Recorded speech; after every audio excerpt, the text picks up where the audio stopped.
تعالوا نتكلم اليوم عن رجل لما سئل النبي صلى الله عليه وسلم عنه قيل له هل كان نبيا؟ فقال لا أدري هل كان نبيا أم ليس نبيا. تعالوا نتكلم عن رجل له من الأخبار في كتب الأولين، في كتب أهل الكتاب له جمع كبير من الأخبار جعلت قريشا تسأل النبي صلى الله عليه وآله وسلم عنه. هذا الرجل طاف في الأرض كلها، وهذا الرجل هو مثال على الملك الصالح الذي آتاه الله تعالى ملكا فسخره في الدعوة إلى الله تعالى وتعبيد الناس لهذا الدين. كتاب ربنا جل وعلا حكى لنا قصة هذا الرجل، والقرآن جمع الله تعالى فيه من الأمثال ما نستطيع به أن نتخذ فيه عبرة وعظة.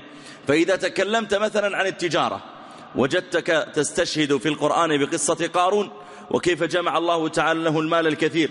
وإذا تكلمت مثلا عن العشق وجدت أنك تستشهد في القرآن بقصة امرأة العزيز. إذا تكلمت عن السجن وجدتك تستشهد في القرآن بقصة يوسف عليه السلام مع الرجلين. إذا تكلمت عن غير ذلك من الأمور وجدت في القرآن ما يدل على ذلك، إن في بر الوالدين وإن في البيوع وإن في أمور الزواج وفي غير ذلك. نحن اليوم مع هذا الرجل وهو ذو القرنين، وقد قال النبي عليه الصلاة والسلام ولا أدري هل كان ذو القرنين نبيا أم لا. ذو القرنين لماذا سمي بذي القرنين؟ وما معنى قول الله جل وعلا حتى إذا بلغ مغرب الشمس بلغ مطلع الشمس؟ ما معنى ذلك؟ ما معنى قول الله تعالى وجد من دونهما قوما لا يكادون يفقهون قولا؟ ما معنى هذا؟ لماذا لم يقل الله تعالى وجد من دونهما قوما كبارا في أجسادهم أو صغارا أو لماذا ذكر الله تعالى ألسنتهم ولغتهم؟ ما هو السر في ذلك؟ ولماذا حكى الله تعالى طرفا من قصته؟ الأمم السابقة كان عندهم من الأعاجيب ومن القصص الشيء الكثير، فلماذا اختار الله تعالى قصة ذي القرنين ليذكرها لنا نحن أمة محمد صلى الله عليه وسلم؟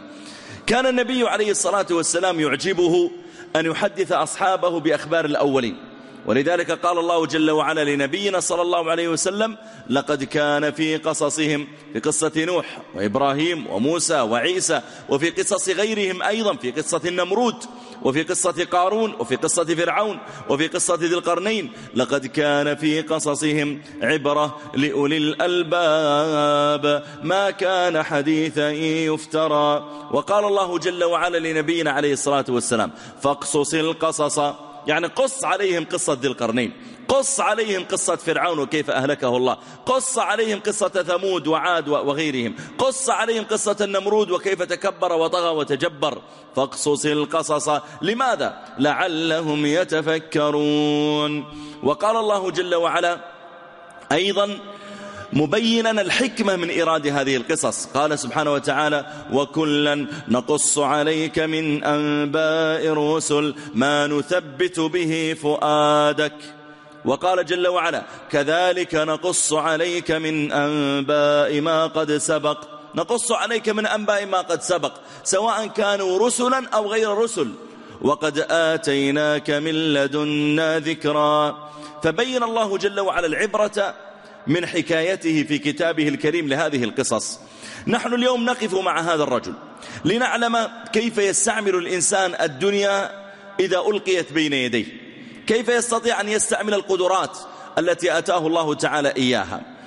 هذا الرجل أول أمره أن قريشا جعلت في بدايات الإسلام تبحث عن أي طريقة لأجل حرب النبي صلى الله عليه وآله وسلم، فكانت تارة تتهمه أنه كذاب وكاهن وساحر، حتى اجتمع بعضهم وقالوا تعالوا نسأل عنه أهل الكتاب السابقين.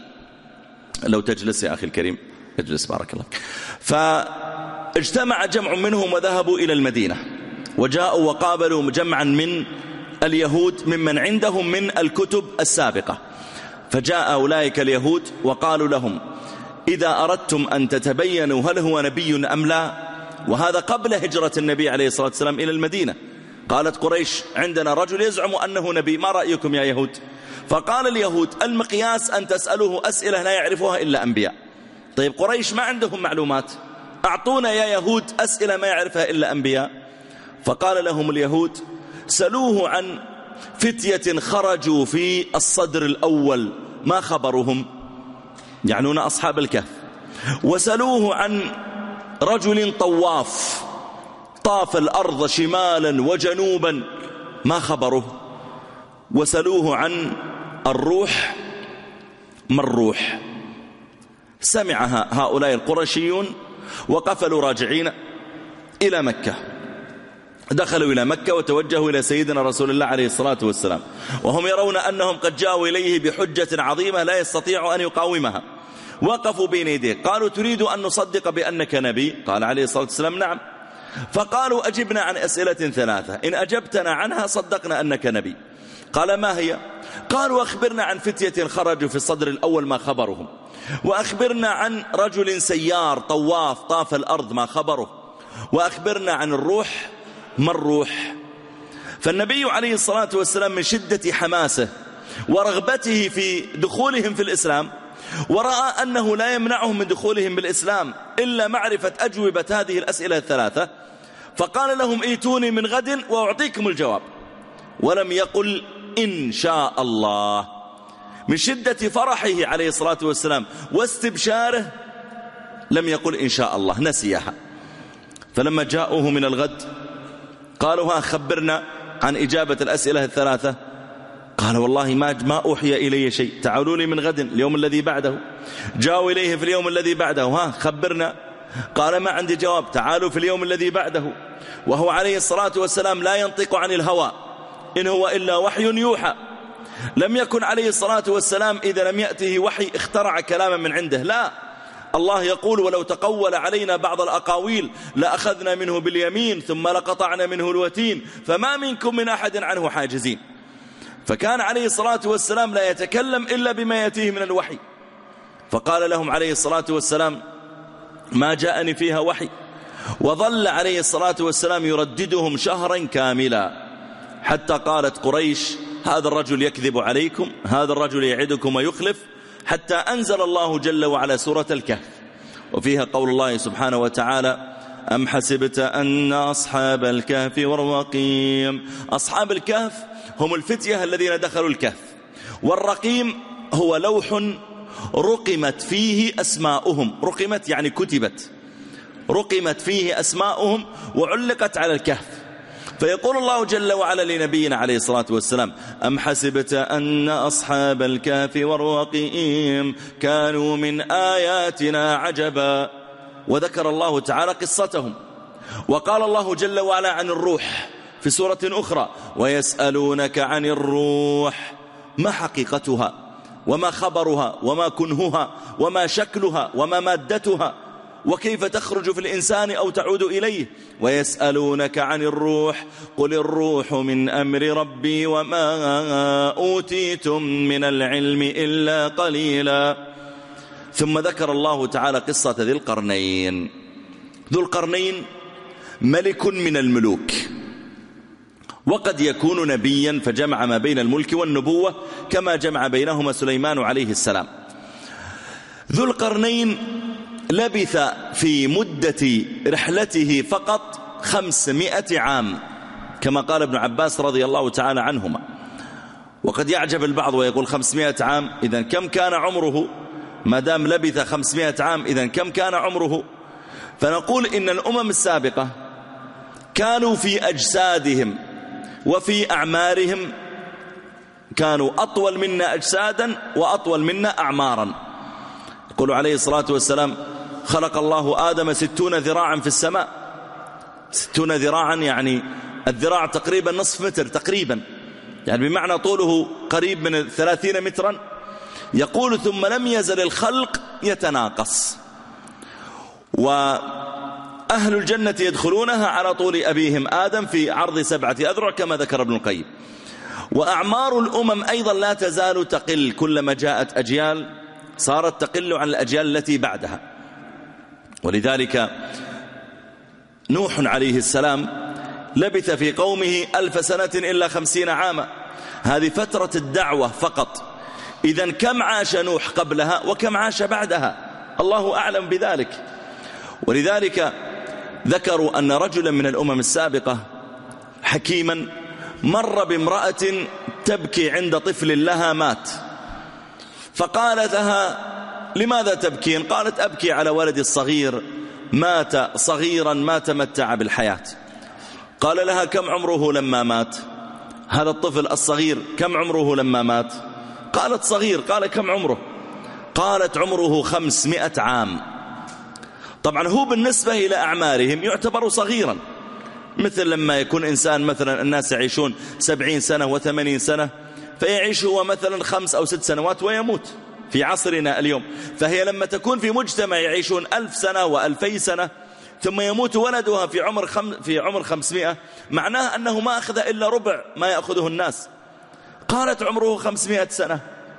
فقال لها اصبري فإنه سيأتي بعدنا أقوام أعمارهم بين 60 و70. قالت بين 60 و70؟ قال نعم. قالت والله لو أعطاني الله أعمارهم لأجعلنها سجدة واحدة. إيش 60 سنة و70 سنة؟ هذا ليس شيئا بالنسبة لأعمار الأمم السابقة. فذو القرنين لبث في رحلته كما ذكر ابن عباس 500 عام. ولو حكى الله جل وعلا لنا في كتابه قصته لهذه 500 عام كلها لا ربما يعني طال الكلام وأصبحت قصته تقع في عدد كبير من الأجزاء. ولذلك قال جل وعلا هنا ويسألونك عن ذي القرنين قل سأتلو عليكم إيش منه ذكرى. ما قال سأتلو عليكم خبره أو قصته أو ذكره، لا، قال سأتلو عليكم شيئا يسيرا تأخذون منه العبرة والعظة فقط. سأتلو عليكم منه ذكرى. طيب من هو ذو القرنين؟ إنا مكنا له في الأرض وآتيناه من كل شيء سببا. مكنا له في الأرض يعني جعلنا له تمكينا في الاقتصاد، عنده أموال، هو أغناهم، يبيع ويشتري، لا أحد يستطيع أن ينافسه في ذلك. مكنا له في الأرض بالقوة، عنده جنود لا أحد يستطيع أن يعترض عليه. مكنا له في الأرض في العلم فعنده علم. مكنا له في الأرض في القيادة فهو القائد الأعظم لهم. مكنا له في الأرض في الذكاء فهو ذكي. فإذا كان الذي يمكن في الأرض يمكن بالمال أعطينا ذا القرنين مالا. إن كان الواحد يمكن في الأرض بقوة جسده أعطينا ذا القرنين جسدا قويا.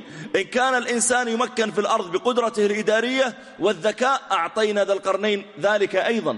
إنا مكنا له في الأرض ما يريد شيئا إلا أتيناه إياه وآتيناه من كل شيء سببا.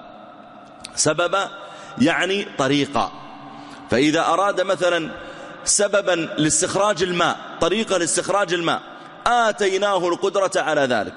عنده الحفارون، عنده الطرق التي يستطيع بها أن يعرف مواضع الماء.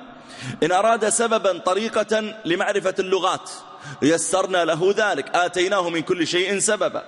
إن أراد سببا لمعرفة كيف يستطيع أن يستخرج الأسماك من البحار، كيف يستطيع أن يبني السفن، كيف يستطيع أن يجني النخيل الباسقات العاليات، أي شيء يريده ذو القرنين مكن الله له في الأرض وآتاه منه سببا. فهو لا يلتفت إلى شيء إلا وجده أمامه مباشرة. هذا الملك العظيم. وآتيناه من كل شيء سببا. ذو القرنين لما رأى هذا الملك العظيم بين يديه وليس عنده عدو يحاربه، وقد جعل الله تعالى بين يديه كل شيء، وقع في نفسه أن يطوف في الأرض فيبلغ جانبها الأيمن والأيسر يدعو الناس إلى الإسلام، إلى الله، إلى التوحيد. ولما نقول الإسلام نعني به التوحيد، وإلا فكل أديان الأنبياء تسمى إسلاما.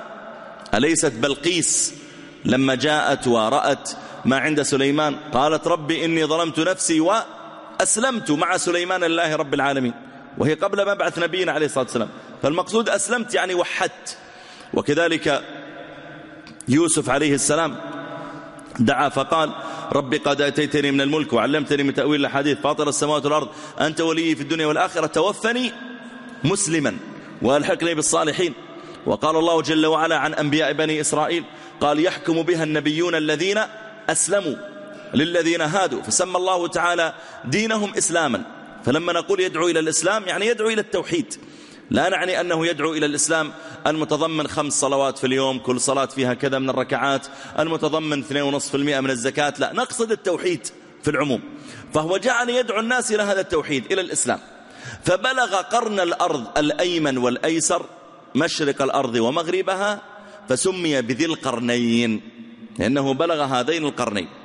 قال الله: فأتبع سببا، أخذ جنوده وحرسه ومهندسين ومترجمين وأطباء وكل من معه وقضاة وعلماء، جيش كامل قد يحتاج إليهم في أي لحظة. أتبع سببا، سلك طريقا، توجه نحو مغرب الشمس الغرب، وجعل يسير إلى هناك. قال الله جل وعلا: حتى إذا بلغ مغرب الشمس وجدها تغرب في عين حمئة. وجدها تغرب في عين يعني في ماء في البحر، حمئة يعني حمراء منطفئة. فظن ذو القرنين أن الشمس تنطفئ ثم تشتعل مرة أخرى، فظن أنها خلاص تغرب تنطفئ في البحر. ووجد عندها قوما، وجد أقواما يسكنون على الساحل عند البحر. هؤلاء القوم فيهم ناس طغاة متجبرون، يقتلون ويغتصبون ويسرقون ويعبثون، وفيهم ناس ضعفاء مساكين، هذا مظلوم أخذت أرضه، وهذا تزوجت ابنته رغما عنه، وهذا كل واحد عنده مظلمة، لكن ما يستطيعون أن يستخرجوا حقوقهم من هؤلاء الظلمة. جاء ذو القرنين بقوته وجنوده، وإذا هؤلاء ينقسمون إلى قسمين: قسم ظلمة وطغاة، والطبقة الأخرى الضعفاء. قال الله جل وعلا: وجد عندها قوما قلنا يا ذا القرنين، خيره الله: إما أن تعذب، إما أن تعذب يعني إما أن تعاقب السارق، وتعاقب القاتل، وتعاقب المرتشي، إما أن تعذب، وإما أن تتخذ فيهم حسنا. خيره الله تعالى بين أمرين: إما أن تمسك الظالمين وأن تعاقبهم، وإما أن تصدر عفوا عاما عن الجميع وتقول خلاص من اليوم رايح ما حد يعتدي على الثاني. قالوا نعم، تقول يلا مع السلامة وتمشي. طيب أي الأمرين اختاره ذو القرنين؟ هل اختار يصدر عفوا عاما؟ لو أنه أصدر عفوا عاما لكان ما حل المشكلة. يعني أنا أذكر الشيخ محمد بن إبراهيم رحمه الله تعالى على عصره لما كان هو رئيس القضاة، رفع إليه خبر قاض قديما قبل 40 أو 50 سنة، رفع إليه خبر قاضي أتاه رجلان يختلفان، أحدهما قد أسلف الآخر مالا، والثاني يدعي أنه رده إليه، وهذا يقول لا ما رديت المال إلي، وبينهم مشكلة. كل ما رأى في مجلس قال أنت حرامي، كل ما رأى في طريق فاجتمعوا عند القاضي. فالقاضي لما جلس الخصمان بين يديه سألهما إيش الخصومة؟ فقال أنا سلفته فلوس ولا ردها عليه. قال الثاني لا والله رديتها عليه بس هو ناسي. فقال القاضي كم الفلوس؟ فقال ريال. وريال في ذلك الحين يسوى، لا يسوى شيئا عظيما جدا، لكن له وزنه يعني. فقال القاضي ريال وعاملين مشكلة وهواش في كل مكان عشان ريال، اتفضل هذا ريال، رده ولا ما رده هذا الريال، إن كان رده فهذا الريال هدية، وإن كان ما رده فهذا ريالك، يلا اطلعوا. فرفع أمره إلى بلغت هذه القصة الشيخ محمد بن إبراهيم، ففصل القاضي، فراح عنده قال يا شيخ تفصلني، أنا ما بالعكس جزاني الله خير، أنا قاعد أصلح بين الناس. قال نحن وضعناك تستخرج الحقوق من الظالم للمظلوم، ما أعطيناك تتصدق على الناس، لأنك الآن ما حليت المشكلة. الآن نحن نريد أن نقضي على الخصومة، كل ما رآه في طريق قال له يا حرامي، إلى الآن بيقول له يا حرامي، أنت ما حليت المشكلة. ولو قال له رجع لك ريالك قال نعم رجع لي القاضي، لكن ريالي الحقيقي عندك يا حرامي. فأنت ما حليت المشكلة بينهما، لازم تستخرج حقه، ثم إن شئت أن تتصدق تصدق. ذو القرنين خيره الله إما أن تصدر عفوا عاما عن الجميع، وإما أن تعاقب الظلمة حتى إذا تركت البلد وذهبت يشعر المظلوم أنه شفي صدره، وأن حقه قد أعيد إليه، وأن الذي ضربه ضرب، والذي سرق منه أقيم عليه الحد، فتكون حللت المشاكل اللي بين الناس. خيره الله بين هذا وهذا. فماذا اختار ذو القرنين وهو بعلمه؟ هل قال يا ربي أصدر عفوا عاما؟ قال أما من ظلم، يا ربي اللي ظلم، تعال أنت سارق، تعال أنت قاتل، تعال أنت مرتشي، تعال أنت مغتصب، تعال أنت، أما من ظلم فسوف نعذبه، هذا نقيم عليه حد السرقة، وهذا حد الرجم، وهذا حد، فسوف نعذبه ثم يرد إلى ربه فيعذبه عذابا نكرا، وأما من آمن وعمل صالحا، الناس الطيبون الصالحون الذين كانوا يستضعفون بينهم وهم على خير، فله جزاء الحسنى وسنقول له من أمرنا يسرا. انتهى ذو القرنين منهم، عاقب من يستحق العقاب، أحسن إلى من يستحق الإحسان، وضع عندهم قضاة، وضع عندهم جنودا، ثم أتبع سببا، طلع من القرية كلها. إذن ذو القرنين كان يسير في الأرض ليس لأجل أن يحتلها ولا لأجل أن يوسع ملكه فيقول بلغت مثلا مساحة بلدي كذا وكذا وزاد عدد السكان عندي كذا، ما كان يسعى لهذا. ذو القرنين يسعى للدعوة، وبالتالي هو لما أصلح بينهم جعل عندهم قاضيا وجعل عندهم مصلحا، ثم طلع من البلد. ثم أتبع سببا حتى إذا بلغ مطلع الشمس. عجيب، إذن هو مر ما بين مغرب الشمس إلى مطلعها. نعم. طيب يا ربي، هو في هذه المسافة العظيمة جدا مر على بلدان ورأى عجائب ووقع له قصص، نعم، لكن الله قال سأتلو عليكم منه ذكرى، ما قال بعضكم قصته وإلا عنده عجائب، لكن الله تعالى حكى شيئا من خبره، سأتلو عليكم منه ذكرى. فهو بلغ إلى مطلع الشمس وجد عندها قوما، وجدها تطلع على قوم لم نجعل لهم من دونها سترا كذلك وقد أحطنا بما لديه خبرا. وجدها تطلع على قوم لم نجعل لهم من دونها سترا، وجدها تطلع على قوم يسكنون في الصحراء، ما عندهم بيوت، ما عندهم ظلال، ما عندهم كما ذكر بعض العلم ملابس يرتدونها، هكذا قوم بدائيون. وقد يقول البعض كيف يعني هم ما يعرفون يبنون بيوت؟ بناء البيوت سهل، يبني جدارا وجدار ثاني ويضع فوق سقفا من سعف النخل ولا أغصان الشجر، هذا بيت. نقول نعم، لكن لم يلقي الله تعالى هذه الفكرة في أذهانهم.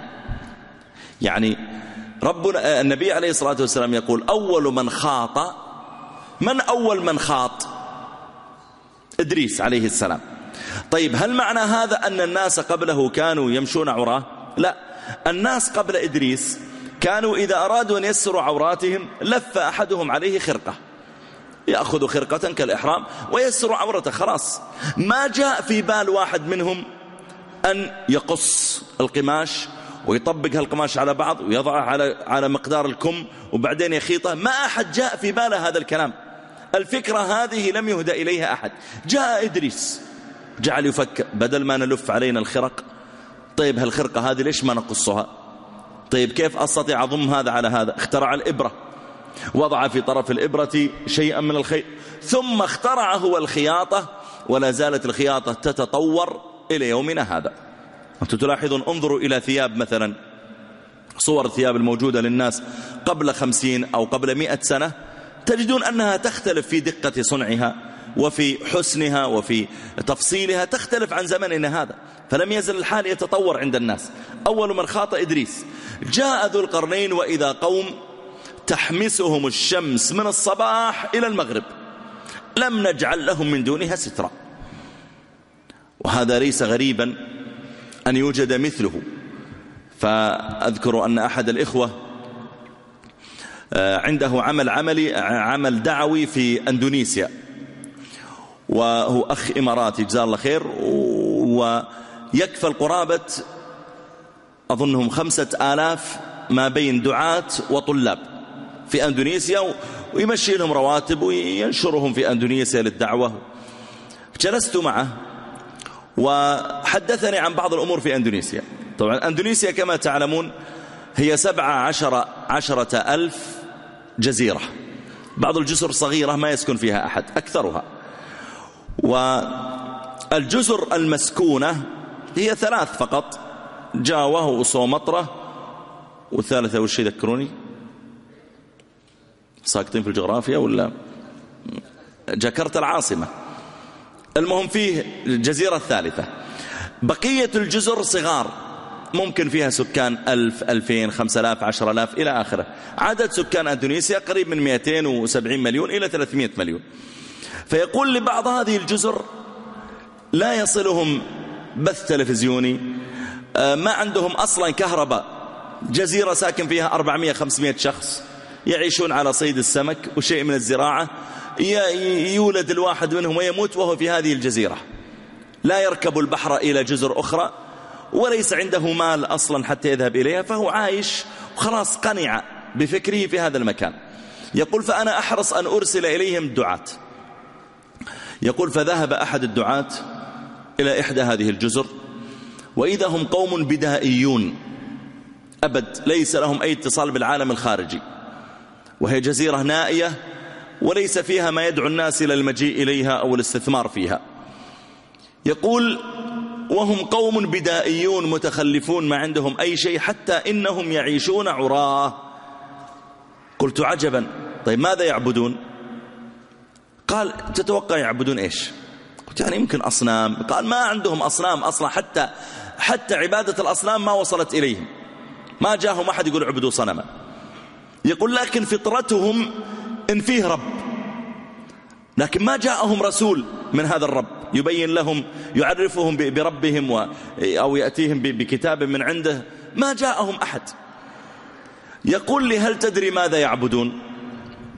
قلت يعني عندهم عبادة. قال أكيد، ما هي الفطرة في القلب تدل إن فيه موجد لهذا الكون، لكن من هو ما نتعرف إليه إلا عن طريق الرسل. قال تدري ماذا يعبدون؟ قلت ماذا؟ قال يعبدون الطائرات. قلت عجيب، من تقول إنهم متخلفين؟ قال نعم، هم لم يروا شيئا في حياتهم أعظم من الطيارة، فإذا سمعوا صوتا وضجيجا ورفعوا أبصارهم ورأوا شيئا يلمع فوقهم جميل المنظر بألوان زاهية وأنوار وإضاءات، ما رأوا في حياتهم أجمل من هذا الشكل، وهو فوقهم ويأتيهم ويذهب عنهم، فيقولون هذا ربنا، ويؤدون له يصفقون وكذا هذا ربنا.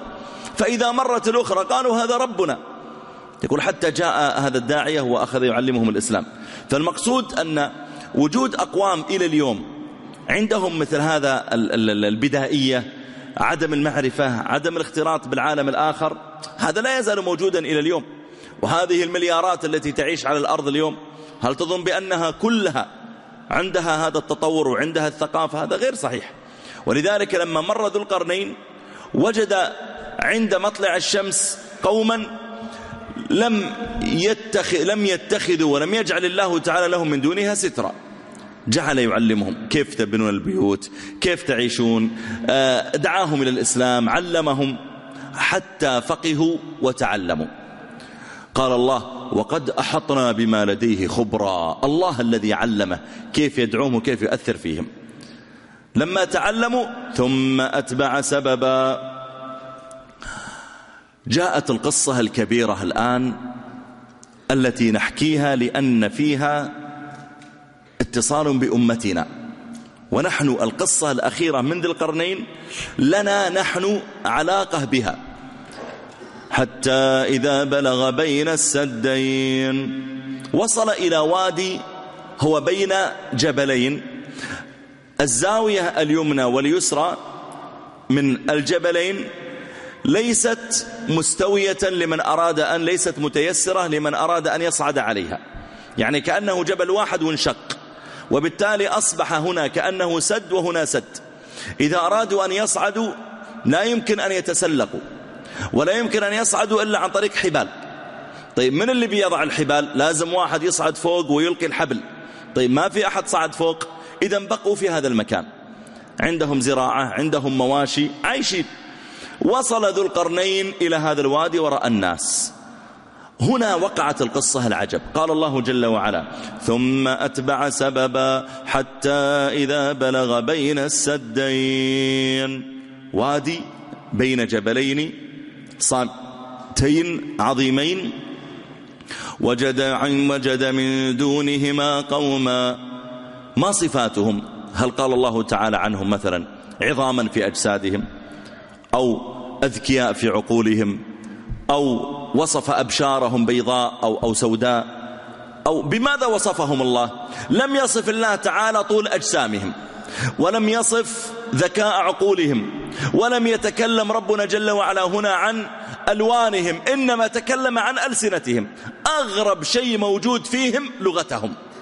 لذلك قال الله تعالى: وجد من دونهما قوما لا يكادون يفقهون قولا. كيف لا يكادون يفقهون قولا؟ ربنا في أول الآيات قال: آتيناه من كل شيء سببا.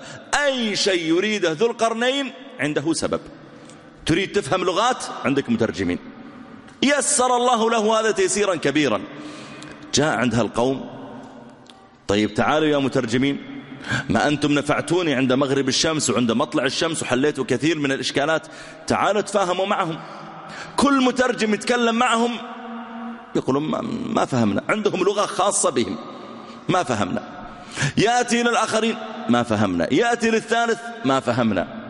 يقول ابن كثير في تفسيره: وذكر أن ذا القرنين حتى يفهمهم احتاج أن يستعمل 70 مترجما. 70 مترجم، بمعنى أنت الآن لما فرضا لو في واحد مثلا بيعلن إسلامه مثلا ويتكلم اللغة الأسبانية، قلت يا جماعة فيكم أحد يتكلم أسباني؟ قال واحد: لا والله أنا أتكلم إنجليزي. قال الثاني: والله أنا فرنسي شوي. ما في أحد أسباني؟ قال والله ما يعني. قال واحد: أنا والله أعرف شوي أسباني. جمعنا 5 6 كل واحد يعرف كم كلمة. جئنا ب5 مترجمين، وقفناهم، وقفنا هذا أمامهم يتكلم، هذا يلقط كلمة وهذا يلقط كلمة وهذا يتناقش معه ويركبون الكلمتين. فاحتجنا 5 مترجمين لأن لغته ليست مشهورة عندنا. فما بالك لو كانت لغته سنهالية، سواحلية، تاميلية. كلما صارت اللغة أبعد احتجت إلى مترجمين أكثر. أذكر قبل ربما هي 2 أو 3 تقريبا كنت في تنزانيا في أفريقيا. فالبلد الرسمي على العاصمة دار السلام الناس فيها يتكلمون الإنجليزية ويتكلمون أيضا السواحلية. السواحلية يتكلم بها قرابة 150 مليون في أفريقيا، فهي لغة مشهورة. فكنت ألقي المحاضرة ومعي أخ الشيخ نور الدين يترجمها باللغة السواحلية والوضع ماشي. ثم قلت لهم: يا جماعة أنا أذكر أن في أفريقيا أقوام يعيشون في الصحراء، قبائل وثنية تعبد أصنام، تعبد الشمس، تعبد بدائيون، نريد أن نراهم. فعلا فلما كان عندنا يوم فراغ ذهبنا بالسيارة، وكان الطريق يعني خطرا، تمر على غابات وتمر على، حتى يسر الله وصلنا إليهم. وإذا هم يعيشون في الصحراء، وكل قبيلة قرابة 10 بيوت 20 بيتا، هؤلاء قبيلة واحدة، قد جعلوا لهم حولهم جدارا من أغصان الشجر أو جذوعها، وفي الداخل أكواخ، كل كوخ فيه عدد من أسرة يعني. وتعود هؤلاء أن الذي يأتيهم غالبا هم السياح الأوروبيون، وإذا جاءهم السياح بدأ هؤلاء يرقصون رقصة أفريقية، والأوروبيون يعطونهم بعدين 50,000 شلن، يعني تقريبا 25 دولار. تعود كذا، توقف السيارات عندهم يبدون يرقصون. فجئنا ووقفنا نحن 3 سيارات، طبعا معنا حرس ومعنا كذا. فلما جئنا ونزلنا خرجوا من سمعوا أصوات السيارات، والسائق أيضا كان يأتي يعني بسياح عادة، فضرب لهم بوري وخرجوا ومعهم مزاميرهم بدأوا يرقصون. فنزلنا احنا ما جينا نشوف رقص، فقلت للمترجم نور الدين قل لهم لا ترقصوا، احنا جينا نتكلم معكم. فنزلوا بدأ يكلمهم بالسواحلي ما يدرون ماذا يقول. فخرج ملكهم مثقف شوي شاب ويعرف سواحلي، فقال له صاحبنا يعني احنا ما نبغاهم يرقصون. قال إذا وش جايبكم؟ أنتم بترقصون لنا؟ قلنا لا ما جينا نرقص. قال لازم أحد يرقص يا حنا يا أنتم؟ قال إذن ماذا تريدون؟ فقلت له قل له بنعطيها 50,000 شلن. الرقصة كم تأخذ وقت؟ قال يعني ربع ساعة. قلت هالربع ساعة هذه نريد نتكلم معهم فيها يعني عن الإسلام والتوحيد. وكان هؤلاء، وأيضا المقطع ربما بعض الأخوة لو رجع لليوتيوب، أنا كان معي بعض الشباب وصوروه بجوالاتهم ونزلوه في اليوتيوب. فكان هؤلاء يعني لا تفرق بين الرجل والمرأة، كلهم خرق برتقالية لافينها على الجسد لف مثل الإحرام، وكلهم نحاف، وكلهم حالقين رؤوسهم صفر، ولا شنب ولا لحية، ولابسين قلائد كثيرة وخرصان في الأذان. والله إني لا أعرف أيهم الرجل وأيهم المرأة، كذا واقفين قدامك والخرق هذه مغطية كل شيء في الجسم. فلما وقفوا قلت لنور الدين قلت طيب أنا بتكلم وترجم. فقال الملك حقهم هم ما يفهمون سواحلي. قلنا لا حقت لبلا، إذن كيف نكلمهم؟ قال هؤلاء يفهمون لغة الماساي، لغة أخرى تماما لهم. قلت طيب تعرف ماساي يا نور الدين؟ قال ما أعرف ماساي. طيب أنت يا ملكهم تعرف عربي، تعرف إنجليزي؟ قال لا أعرف لا عربي ولا إنجليزي. فصرت أتكلم أنا بالعربية ونور الدين يترجم إلى السواحلية، وملكهم يترجم من السواحلية إلى الماساي. ثم إذا انتهى الملك تكلمت أنا بالعربي، ثم يتكلم نور الدين سواحلي، وإلى الآن ما فهموهم، لا فهموا العربي ولا السواحلي. ثم يتكلم ملكهم بالماساي. فأنا لأن لغتهم غريبة وبعيدة احتجت حتى أفهم منهم ويفهمون مني، احتجت إلى استعمال مترجمين، صح؟ فما بالك لو أنهم لا يفهمون، لو ملكهم ما يعرف سواحلي فرضا، افرض أنه ما يعرف إلا فرنسي، بنحتاج مترجم ثالث أيضا يترجم من سواحلي إلى فرنسي حتى نفهمه. افرض ما يفهم فرنسي، يفهم لغة أخرى برازيلي، تحتاج مترجم رابع. فكلما كانت اللغة أبعد احتجت أنك تدخل مترجمين أكثر حتى تفهم. ذو القرنين جاء بالمترجمين الرسميين عنده، افهموا يا جماعة هؤلاء ماذا يريدون. بدأوا أولئك يتكلمون، المترجمون قالوا والله هذه لغة غريبة ما أدري إيش معنى هذه وإيش معنى، وشيء بالإشارات وشيء. طيب من منكم يترجم؟ تعال حتى جمع 70 مترجما فهموني ماذا يريدون. وإذا هؤلاء القوم فعلا كما قال الله لا يكادون يفقهون قولا. يفقهون يعني يفهمون، ما عنده قدرة، لا يفهم ولا يتكلم. وإذا هم يشتكون إلى ذي القرنين من مصيبة عظيمة عندهم في بلادهم. هذه المصيبة ما هي؟ عندهم قبيلتان كبيرتان، إحداهما اسمها يأجوج والثانية اسمها مأجوج. ومأجوج ويأجوج هما قبيلتان عظيمتان، اشتق اسمهما من أججت النار، يعني أشعلتها وسجرتها. ويأجوج ومأجوج عددهم كبير جدا. في صحيح البخاري يقول نبينا صلى الله عليه وآله وسلم إن الله يقول لآدم يوم القيامة أخرج بعث النار، أخرج من أمتك بعث النار. فيقول يا ربي كم؟ فيقول الله من كل 1999 إلى النار واحد للجنة. فخاف الصحابة قالوا يا رسول الله وأينا ذلك الواحد؟ إذا من 1999 في النار واحد في الجنة، من بيكون هالواحد؟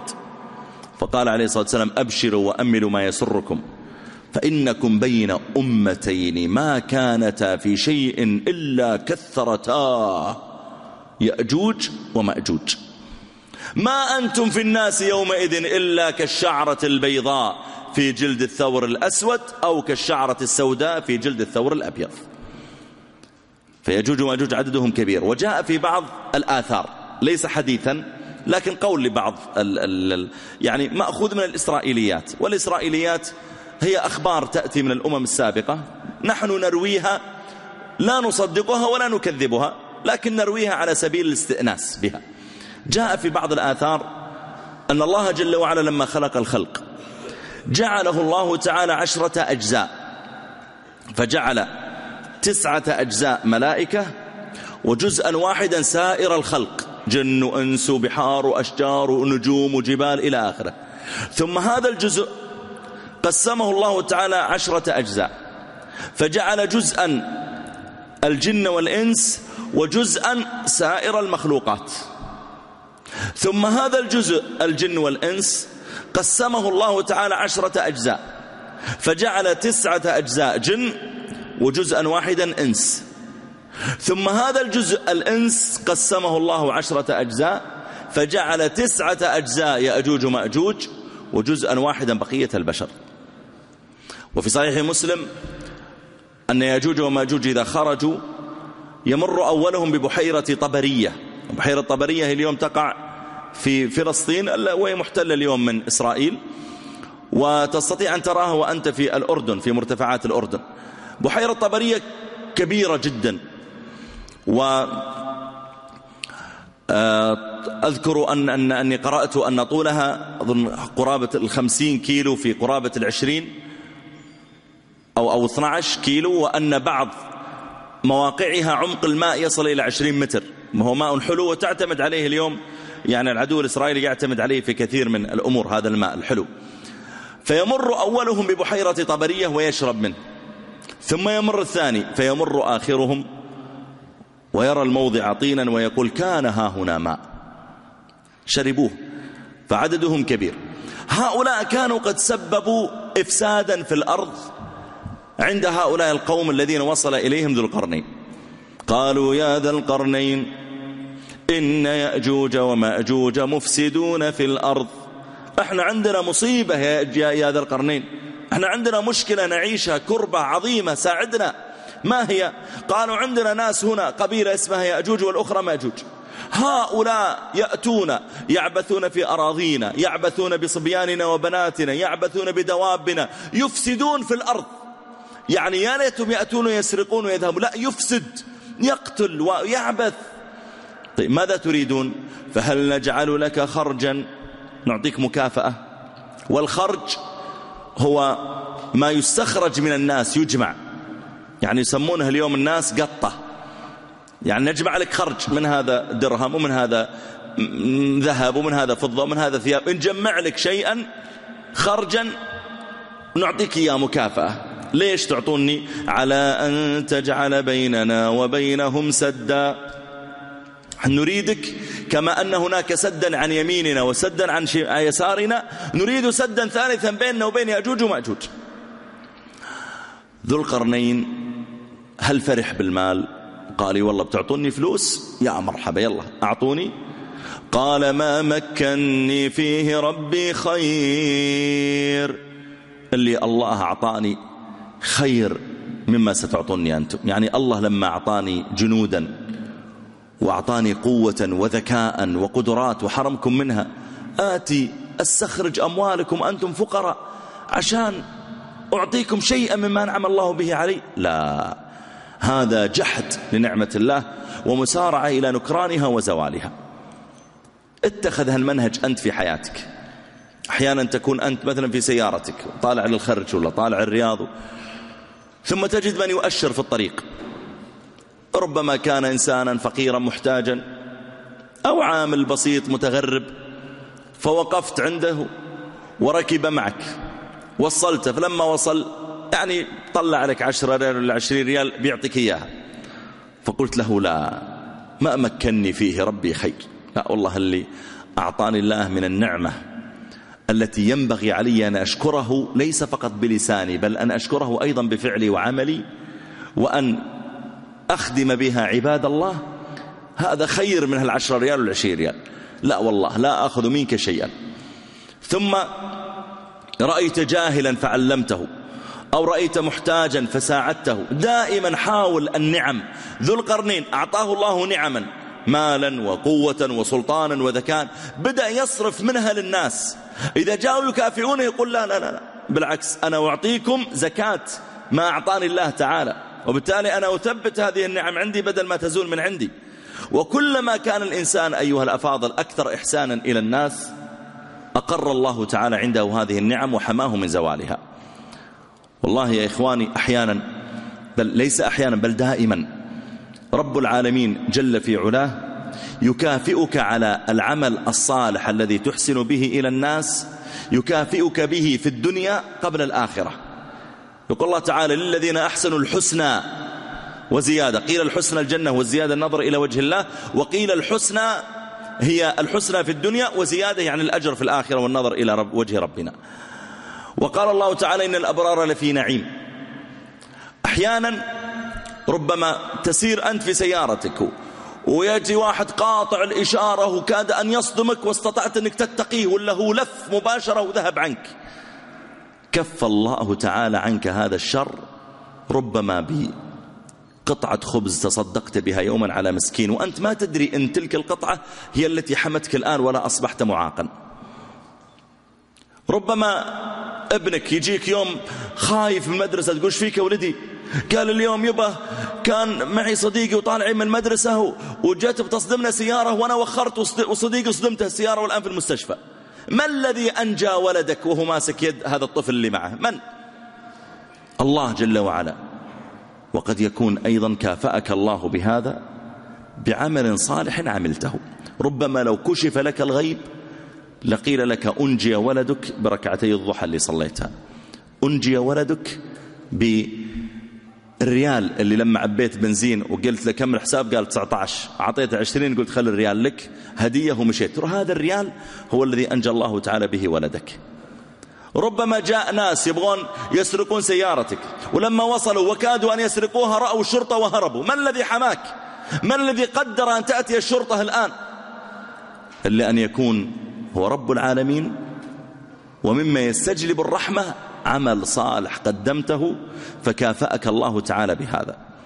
جماعة ترى صلاح الأولاد وإدرار الرزق وستر العيب وستر العورة والمحبة في قلوب الخلق، العمل الصالح له أثر في حياتك. ولذلك ذو القرنين يقولون نعطيك فلوس، قال لا لا لا، لو تعطوني فلوس خربت علاقتي برب العالمين. ويقول لي تأخذ من الفقراء فلوس وأنا زدتك وأعطيتك، لا، ما مكنني فيه ربي خير ولا أخذ منكم ولا شيء. تشتغل ببلاش، أشتغل ما هو ببلاش، أشتغل بأجرة من رب العالمين. ما مكنني فيه ربي خير. طيب هل ذو القرنين يا جماعة قال لهم اجلسوا وارتاحوا وأنا وجنودي بنشتغل؟ لا، ذو القرنين أيضا إداري جيد، ما يريد يشعرهم أن الأمر جاءهم ببلاش. الشيء اللي يأتي ببلاش ما له وزن.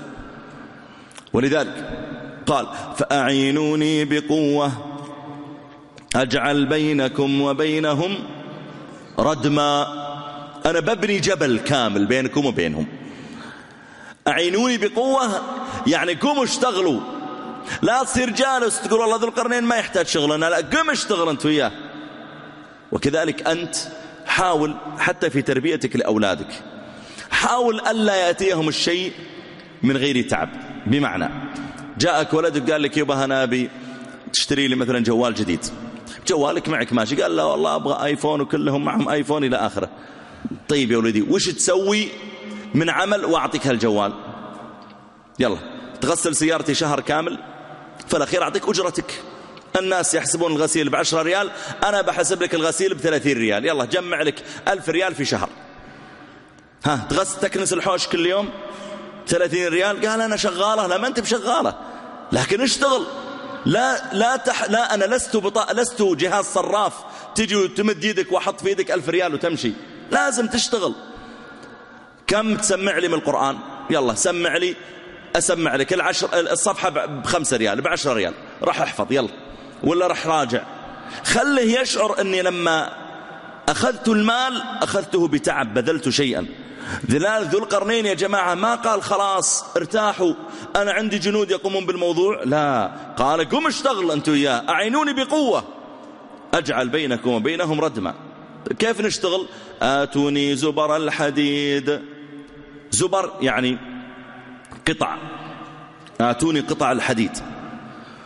وصاروا يأتون إليه بالقطع، القطعة تلو القطعة، ويجمعونها ويجمعون بعضها فوق بعض. طبعا هو معه مهندسون وناس خبراء في البناء، يعني رجل ملك على قومه وعنده متخصصون. حتى إذا ساوى بين الصدفين، يعني ساوى بين الجبل الأيمن والجبل الأيسر وجعل هذا الردم مساويا لهما. قال انفخوا، جيئوا بحطب وأشياء تشتعل وضعوها تحت هذا الحديد، فجاءوا بالحطب وغيره وجعلوا يشعلون فيه النار، والحديد يشتعل حتى صار الحديد أحمر وبدأ يذوب، وبدأ الحديد يشتعل حتى إذا جعله نارا قال آتوني أفرغ عليه قطرا. آتوني أفرغ عليه قطرا. القطر هو النحاس، قال ائتوني بالنحاس أصبه فوق هذا الحديد.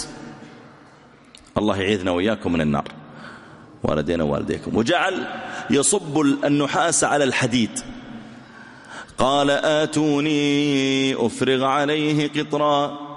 فلما تخلل النحاس بين الحديد وجف وتماسك ما غادرهم ذو القرنين، لا بقي إلى الغد ينتظر.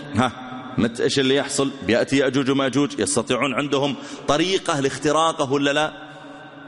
قال الله تعالى فما استطاعوا أن يظهروه وما استطاعوا له نقبا. ما استطاعوا أن يظهروه يعني أقبل يأجوج وماجوج وحاولوا أن يقفزوا من فوق هذا السد فما استطاعوا، حاولوا أن ينقبوه، أن يحدثوا فيه خرقا فما استطاعوا. فلما رأى أن هؤلاء الناس أمنوا وأن العمل تم ما قال هل رأيتم قوتي؟ شفتوا كيف أنا موفق وقائد مهندس؟ قال هذا رحمة من ربي فإذا جاء وعد ربي جعله دكاء وكان وعد ربي حقا. إذا جاء أمر الله تعالى بنهاية العالم ونهاية الدنيا جعل الله تعالى ما ترون من قوة جعلها الله تعالى كالتراب الهامل، جعله دكاء وكان وعد ربي حقا. أسأل الله جل وعلا أن ينفعنا وإياكم بما سمعنا.